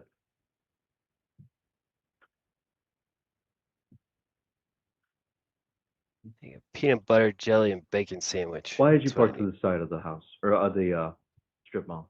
Because when I pulled in, I just pulled straight up, and it was a big moving truck right there and two gentlemen out there. So I just parked right there. I didn't think that I had to park anywhere else. Was that so that people couldn't see your vehicle? No, my vehicle is red. It's noticeable. Mm. And the two gentlemen outside seen it. So you didn't see or hear anything that was going on inside? No, I didn't. You didn't see James go into the shop? I seen him walk that direction. He was, like I said, he came, he was standing there talking to two gentlemen. And then he walked towards that way, and he has to go up a little thing to get in. Can you describe the what James was wearing that day? No, I don't even remember. Okay. I What were you can wearing tell that day? you, he was wearing a black shirt and what? I don't think those are blue jeans, but probably something close to it. I don't know, probably a t-shirt and some tights like I have on today. Was it red? Pretty casual. Was it a red shirt that you were wearing? No, Okay. Great. So you didn't see James go inside? like I seen him walk that way. Do you want me to say, did I see him walk through the front door? Do you go by the name Pickles or Pebbles? That's my nickname, it is. Okay. You won't miss anything, Leslie. Which one? Oh, Is you it won't miss Pickles or the Pebbles? end. It's Pebbles. Okay. That's the name Pebbles. of my company as well. Okay. Did you introduce yourself as Pebbles to the people at the shop? No, I didn't. My name is Twania. Okay. So you didn't see or hear anything? No, sir, I didn't. You didn't hear James making these remarks to everybody in No, sir, I didn't. Have you seen the outlay of the building? Mm-hmm. Okay, so if I'm telling you that I was parked over here, there's no way I can hear what's going on inside of a closed building. I'm outside in my car. So you didn't see or hear James pulling a firearm? No, I didn't. You didn't see or hear James point that firearm at multiple people? How can I see something on the outside of a building? Well, I'm just asking if you saw this or not. And I'm constantly saying, no, sir. Okay, that's fine. It's Twanya. Yeah, this is Pebbles. Pickles Pebbles. The silver wallet that James had, you know where it is? No. How long how long had he had it before that? He's had it ever since I've known him. Okay. Did he use it often? He packs it around everywhere he goes with his cell phone. It has his cards and stuff in it, like his Cash App cards and stuff in it. Did he have it that day? Yeah, Where does he put it when he doesn't have it? I don't know. When he don't have it, it's either in his pants and his socks, depending on what he has on. He puts it in his socks? Yeah, like you just tuck it in your sock. Have you ever I've seen it in his socks. But I'm feeling like you're asking me questions as to where did he have it this, where did he have it that. I don't know. I didn't see it Well, then when he just got out say the I don't car, know. but I knew he had it because he takes it everywhere he goes. So He had it when we left hold the on, house. Tanya, hold on. So you're saying that you knew he had it, but you didn't see it? When he got out the car, I didn't see it, but I knew he had it because he had it when we left the house. When we were headed up there, he had it. Okay. Where do you have it at? Did he have it in his back pocket? No, Where do you have it at? he had it in his hands. Yeah, in his hands. He sure did. Okay. Did he have it? Does he put his wallet in the front of his pants like this? I don't know. Okay. Well, you just said that you knew that he had it in his hands. Where else does he put it? Ask him. I don't know. Like he can put it anywhere. I told you he either has it in his hands, and I've seen him put it in his socks. I've seen him take it out his pocket, but I don't know where he had it when he got out the car. Have you ever seen him put it in the front of his pants like this? No. Okay.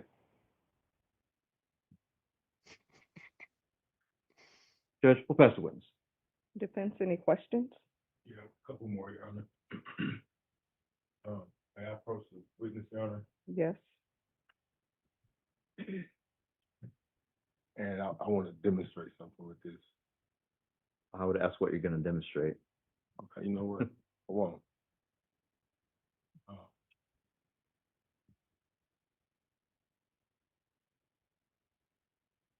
Do you remember before the defendant got out the car that day? What part? The first time, second time? Like Second time. I just While yeah. opening the door and exiting the vehicle. Judge, I don't object to that. If I can't lead, he can't either. Yeah. All right, what is your objection? It's leading, Judge. All right, that objection to leading will be sustained. Do you recall the defendant exiting the vehicle? Yes. Do you recall the defendant dropping his wallet in his phone? Judge, I'm going to object to that. That's leading. Dude, the third person doesn't even make sense now at all. Drop it. Sustained. She knows you. She was with you. You're not the defendant. When you went inside the shop the second time, or no, I never went inside the shop the second right, time. excuse me, I misspoke. When you went into the shop the first time, what was the demeanor of the woman that was standing in between you and Miss Jones? Judge, I'm objecting to that. It's irrelevance. Gotta be overruled. Oh, prosecutor woke up. What was the demeanor of the woman that was standing in between you and Miss Jones? She was at a stance, like defense, like whatever it was. I just told her like, hey, I'm not here for confrontation, and the owner of the store told her like, move, get out of her face. So you feel threatened by her presence? Yes. Okay. Leading Can you again. describe this woman? Her Mm, physical features? Double I bubble. don't know. She's Hispanic or white. She just had like shoulder length hair. I really didn't even pay any attention. Would you say her hair was blonde? Judge, objection. I'll be leading. Sustained. Okay. There you go. You don't remember at all what color her hair was? Like Judge, that's also leading. I don't That, know. excuse me, when an objection is raised, You stop stop talking. talking, Yes, ma'am. and then I'll make a ruling on the objection. Okay. And if you have a question over whether or not you're allowed to answer it, just let me know. All right, the objection to leading to that question will be overruled. Now you can answer, but you already forgot the question. I mean, I don't know these people. Like, they were all like just a blur to me. I just know that she had untamed hair. It was light colored. I mean, that's all I know. It was a mixture of light and dark. It wasn't blonde. It wasn't brown. It was a mixture of two colors. Did she speak to you at all? No, she just really stood in front of me. For the questions, John. Could be that wig. Thank you. State, any other questions? One moment, Judge. Judge, no further questions from the state. Is this witness excused or subject to recall? Subject to recall, Your Honor. Of course. It's your witness. Sorry, excuse me. Okay. Do you have other questions? No, I don't. So is this witness excused? He is. All right. The rule has been invoked. You're not But Judge, I might think of some other things I want to ask later. allowed to discuss your testimony with anyone or view anything regarding this trial until the trial has ended. Do you understand? All right, if you leave behind the microphone. Thank you. All right, ladies and gentlemen, I'm going to give you a 10-minute break, and then we'll bring you back in. Everyone, please rise for the jurors. All right, let me see. Let me see. This is a good stopping point. I was hoping I'd get through this whole thing. Or at least this section today. Let's see, 216, 216:34. Yeah, we won't make it. Let's see, what else do we have?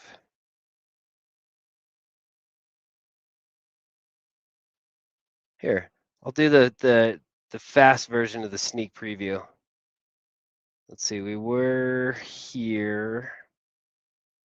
Maybe they decided not to call another witness. Hey, Tammy. Oh, cool. Okay, there was just, all right, the break from the jurors ended up being a longer break. That's what happened. And then I think they decided to go to the next day.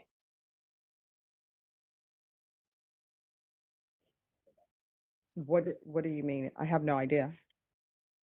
Hold on. I ask myself questions and answer them from the witness stand. Oh, they're talking about him testifying on his. Did I ever tell you the story that I found on that Reddit thread where a pro se sov sit was asking questions in court and then would go up to the witness stand and then answer them, and then he would go back down and then ask a question, and so on. All right, so this there's 1.25 pieces left to this trial after this little section that I'll play, and then yeah, he's a moron. And then we get a verdict. And hopefully by the time I'm done with the verdict, we'll have a sentencing. So I forgot what day the sentencing is, but I think it was today. So I need to go back and double check that. Yes, if that is how you wish to proceed. Is there any other way that I could proceed? What do you mean? I have no idea. Or maybe one of my One of my elbows or can ask me counsel questions. questioning me, or Well, you're not allowed to have a hybrid defense. Either you're representing yourself or you are not. What could go wrong? I would.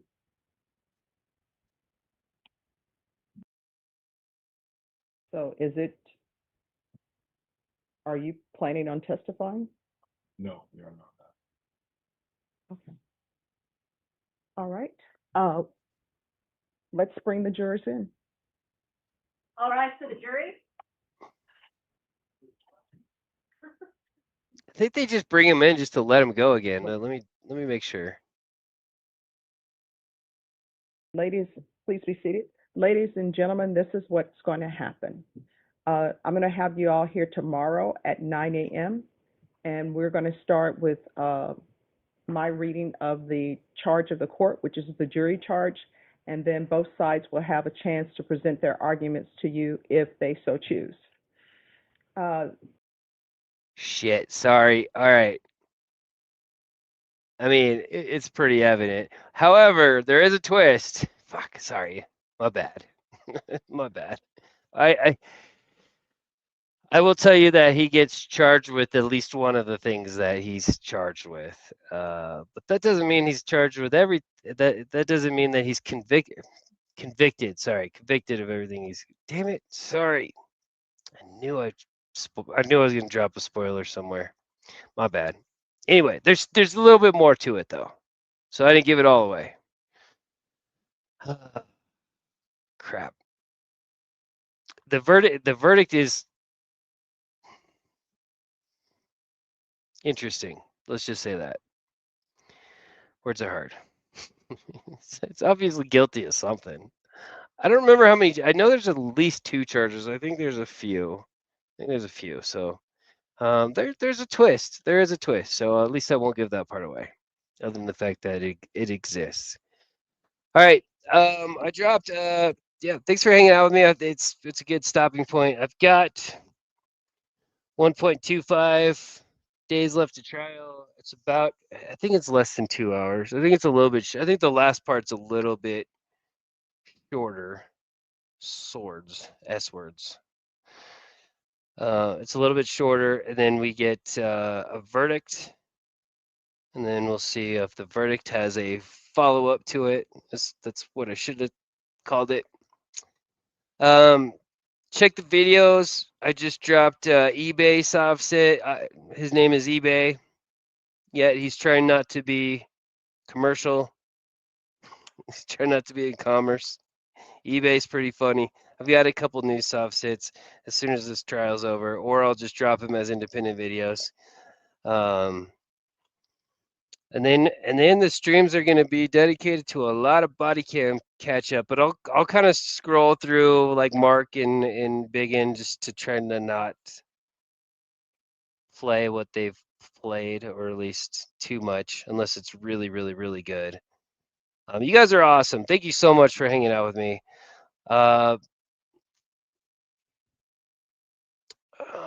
Is there anybody? Am I a little bit too early to raid somebody? First of all, Mark, thanks for the raid. Legal Fiction, Lynn, Leslie, Erica, thank you so much for the gifted memberships. Thank you to everybody who just thank you guys, and welcome to all the new members. Leslie, thank you for the super chat. Mods, you guys are fantastic. Ultra wonderful mods. Beverly Bradford, thank you so much for hanging out with us for 2 freaking months. That is awesome. That's so awesome. I'm overly using the word awesome. My bad. I'm gonna do a 2-hour early raid. All right, let me all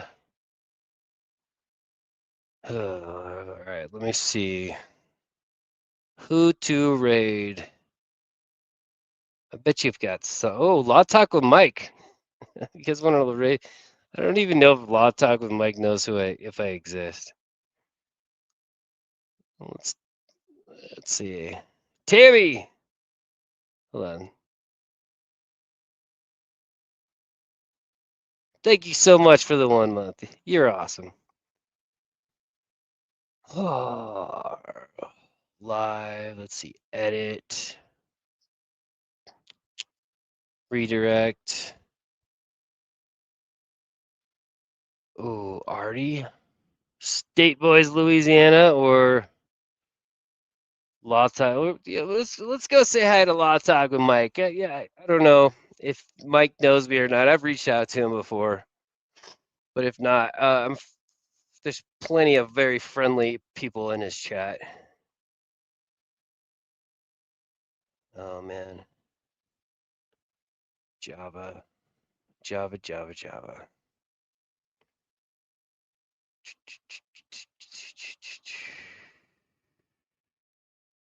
pickle surprise. Might get a shout out. All right, we're ready, Mike. You guys are awesome.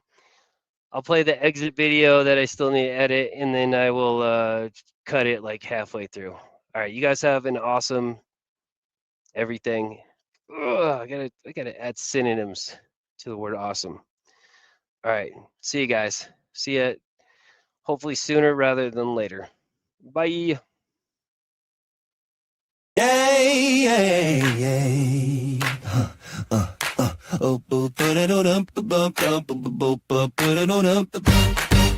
Class dismissed.